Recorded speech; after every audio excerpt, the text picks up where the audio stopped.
জীবনে একটা প্রতিজ্ঞা করে নেন, নামাজ অনেক বেশি পড়ার দরকার নেই। 5 ওয়াক্ত সালাত আদায় করছেন, মৌলিক সালাতগুলো আদায় করছেন, জুমা আদায় করছেন, ওয়াজিবগুলো আদায় করছেন, সুন্নাতে মুআক্কাদাগুলো আদায় করছেন, ফরজ সিয়ামগুলো পালন করছেন, আলহামদুলিল্লাহ। যাকাত দিচ্ছেন, খুব বেশি দান সদকাও করতে পারতেছেন না, খুব বেশি নফল সালাত আদায় করতে পারেন না, খুব বেশি নফল সিয়ামও রাখতে পারেন না, খুব বেশি ওয়াজ মাহফিলেও যাইতে পারেন না, অসুবিধা নেই। একটা প্রতিজ্ঞা করেন যে ঈমানটাকে বিশুদ্ধ করবার পর, শিরক এবং কুফর থেকে আকীদাটাকে সহিহ করবার পর আমি 5 ওয়াক্ত সালাত, রমজানের সিয়াম, হজ ফরজ হলে হজ, যাকাত ফরজ হলে যাকাতটা আদায় করব, আর আমি হারাম উপার্জন থেকে বেঁচে থাকবো। ইনশাআল্লাহ জান্নাতের পথ একেবারে সহজ। আমাদের দেশে মানুষ কি করে, সারা জীবন 2 নম্বর পথে টাকা পয়সা কামাই করে এরপর বুড়ো বয়সে লম্বা একটা তসবিহ নিয়ে, একটা লম্বা জুব্বা কিনে মক্কা শরীফ যায় একটা উমরা বা হজ করে এসে এরপরে মসজিদে ঢুকে পড়ে, আর বাইরে হইতে চায় না,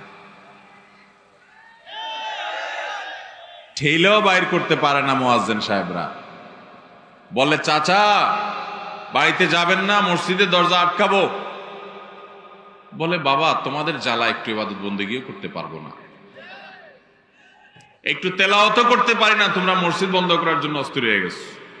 আছে না নাই?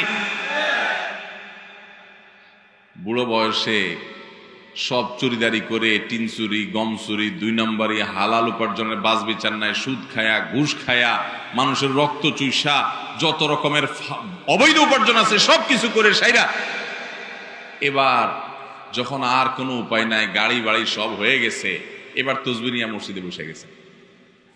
আপনার ইতিহাস মানুষ না জানতে পারে, মানুষ আপনাকে মনে করতে পারে চাচা জানতো বিরাট আল্লাহওয়ালা, মসজিদে বাইরে হতে চায় না। আহকামুল হাকিমিন আপনার প্রিভিয়াস হিস্ট্রি জানে কি জানে না। কোরআনে আল্লাহ বলেছেন, ইয়া আইয়ুহার রুসুল কুলু মিনাত তাইয়্যিবাত, এরপরে বলেছেন কি, ওয়া আমালু সালিহা। আগে আল্লাহ বলেছেন হালাল উপার্জন করো, হালাল খাও, এরপরে বলছেন নেক আমল করো। আর আমরা বলি আগে 2 নম্বর পথে কামাই করে নাও, এরপরে কিছু টাকা মসজিদে, কিছু মাদ্রাসা, কিছু হুজুরদেরকে কিছু ওয়াজ মাহফিলে দিয়ে দিলাম, হুজুররাও দোয়া করে দিল, আল্লাহ এত টাকা দিছে হাজী সাহেব, আল্লাহ আপনি হাজী সাহেবরে জান্নাত পার করে জাহান্নাম পর্যন্ত পৌঁছে দিয়ে আসেন। পয়সা দিয়ে হুজুরও কিনতে পারবেন, অসুবিধা নেই, আমারে পয়সা দিবেন, খুশির চোটে আমিও দোয়া করে দিব, কোনো ব্যাপার না।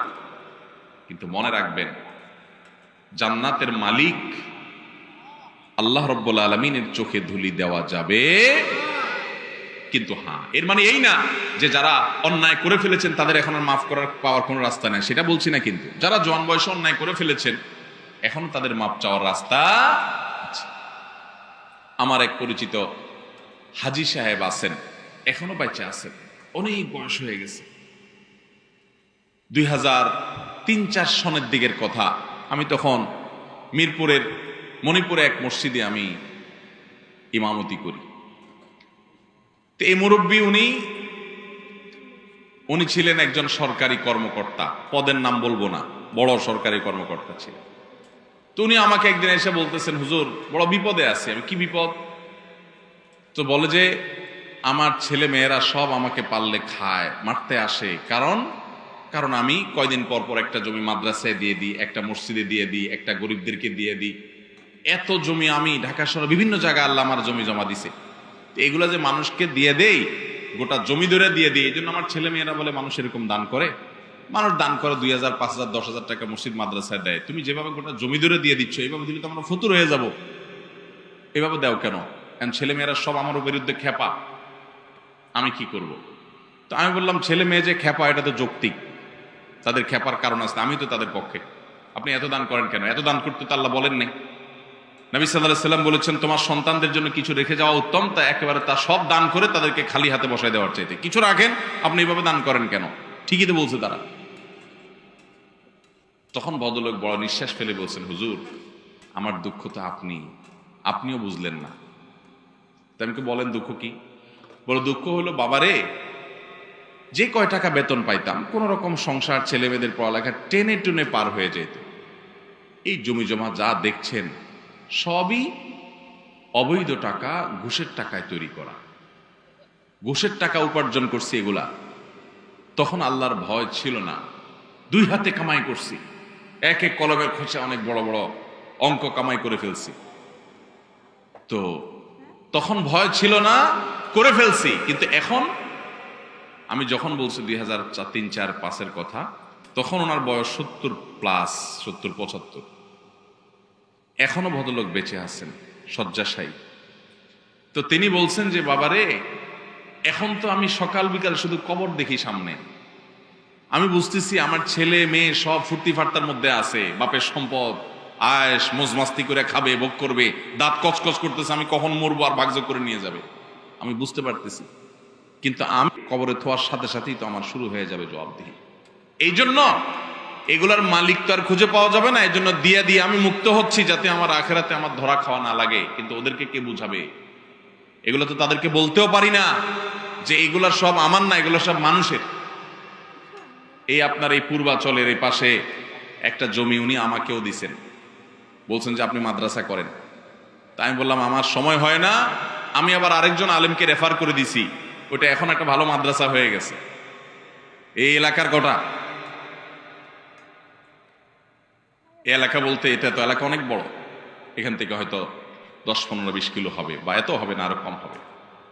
ভাইরা আমার, হারাম কামাই করে মানুষ কার জন্য বলেন তো?